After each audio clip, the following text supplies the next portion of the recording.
So we created this in our minds, false evidence appearing real. We made it real in our minds. That's why Churchill said there's nothing to fear but fear itself.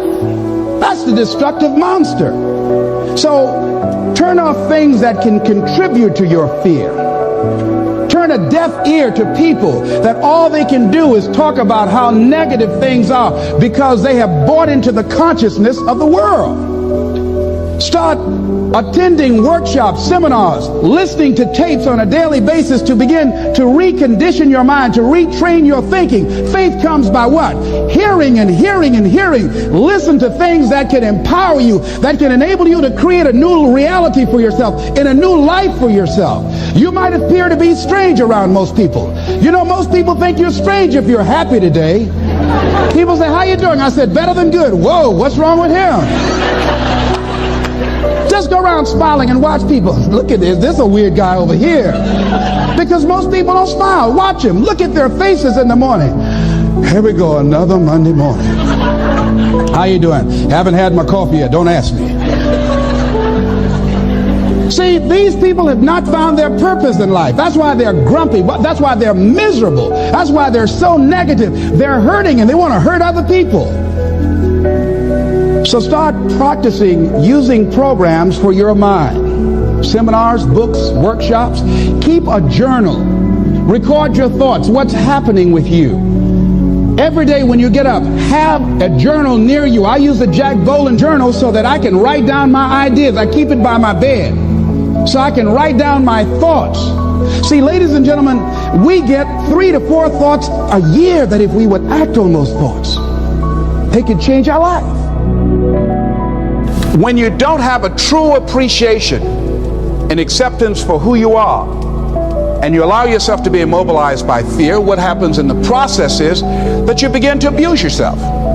You begin to sabotage your life, you begin to sabotage your dreams, you begin to unconsciously work against yourself. You become your own worst enemy. So what do you do about that?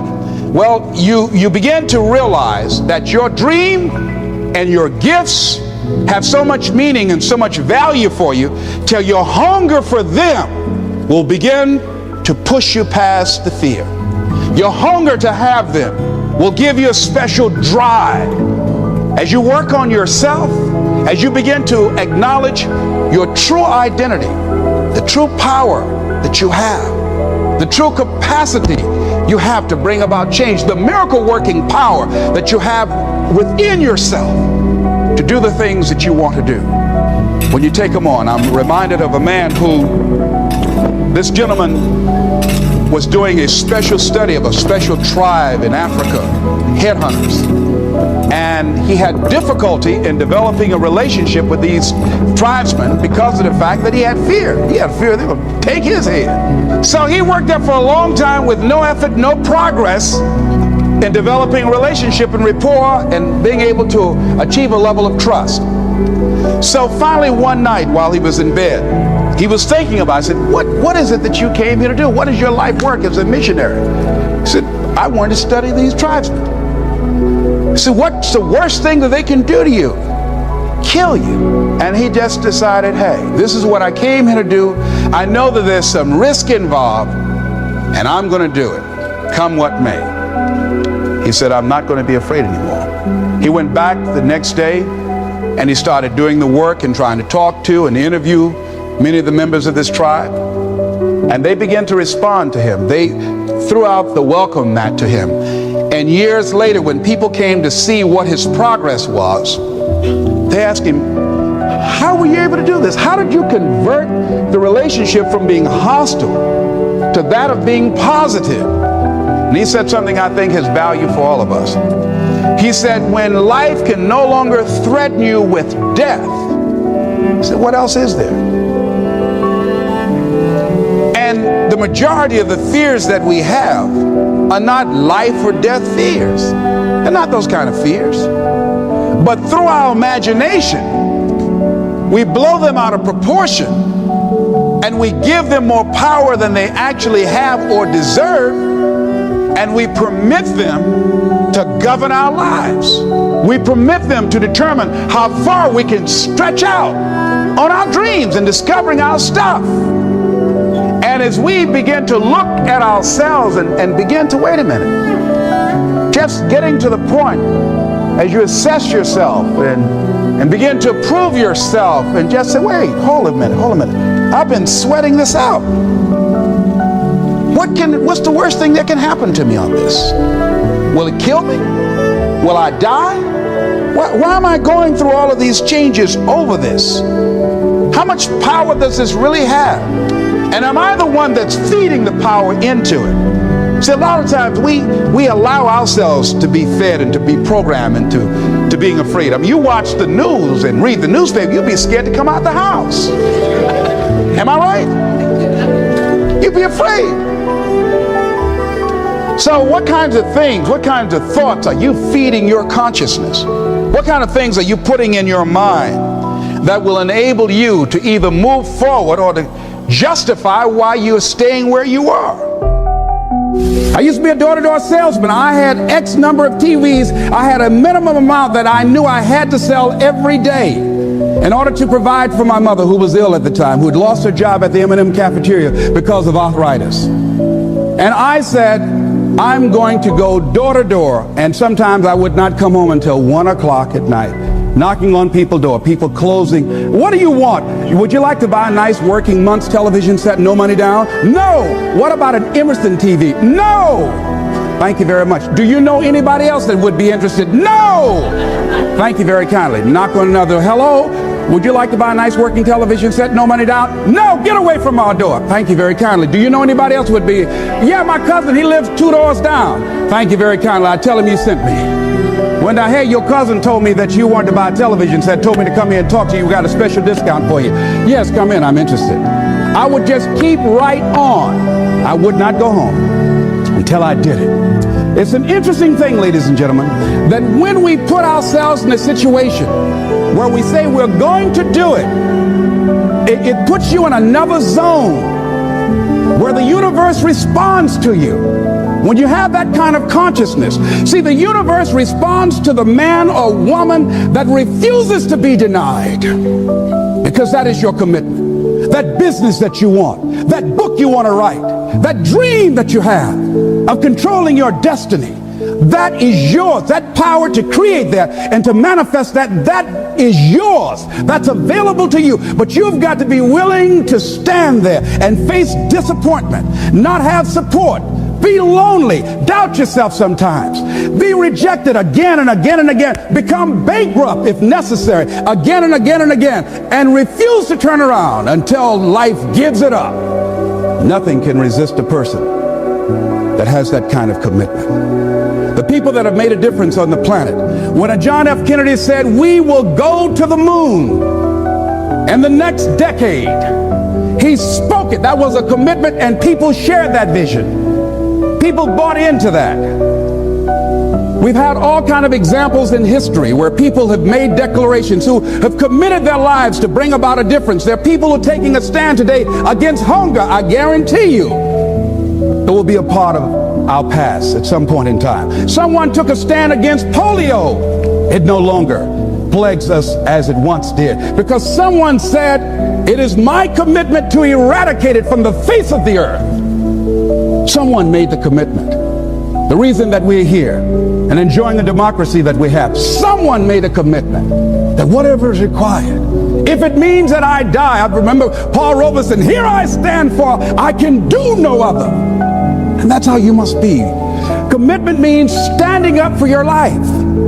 It means honoring yourself. It means beginning to say and to see and recognize your alignment and oneness with the universe, and that you are a channel for life to express through. And we short-circuit it with anger. We short-circuit it with fear. We short-circuit it with envy. We short-circuit it by being lazy or apathetic or giving up easily. Why?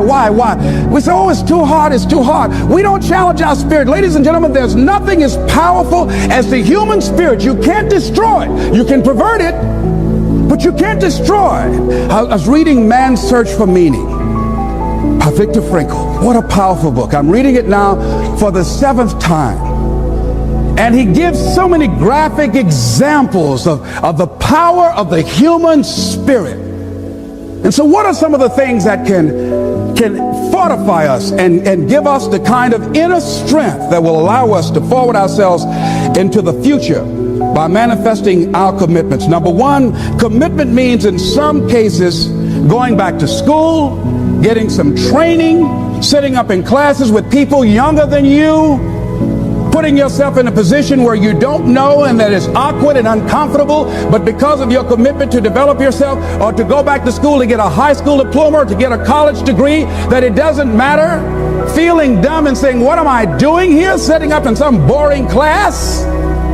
Commitment could mean a lot of things. It could mean that you begin to go back. You got to back up sometimes. It means to back up and not give up, to regroup, back up and regroup and come back again. Because life has waylaid you, because you got knocked down. I think that it's very important that you start trusting yourself. Listen to yourself.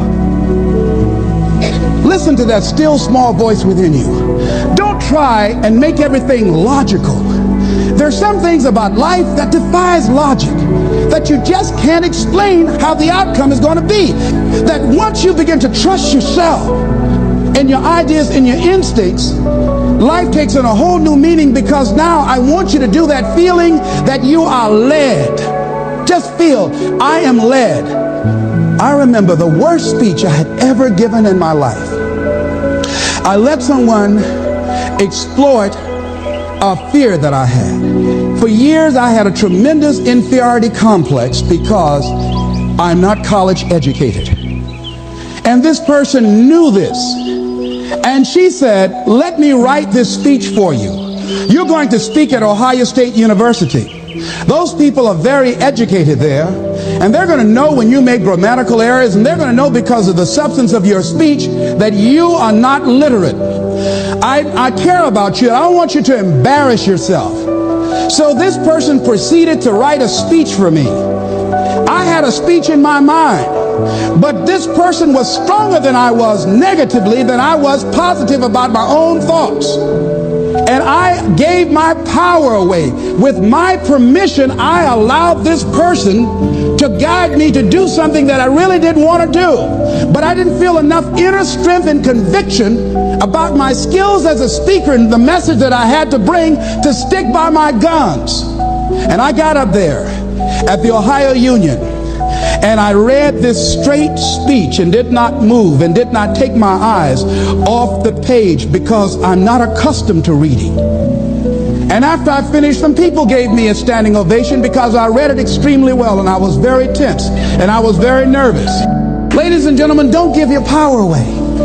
You don't need anybody to approve your dream. It was given to you. If they can't see it, it's because it wasn't given to them. It was given to you. Hold it, nourish it, cultivate it, work on it. It's yours. It's your baby. Work on it until it comes into fruition. I gave away my power, and I said, I'm not going to do that no more. Here's something else for those who make it today. Do what you know is right. Treat people like you want to be treated. Don't try and take any shortcuts. Don't try and cheat. Pay your dues up front. I believe, ladies and gentlemen, what goes around comes around. You can pay now, or you will pay double later. So do the right thing. There might be a tendency sometimes, because of the negative part of our consciousness and our own programming, for us to want to say, well, I just do it this time. It won't matter. Won't nobody know. Ladies and gentlemen, everything matters. And you know you're somebody.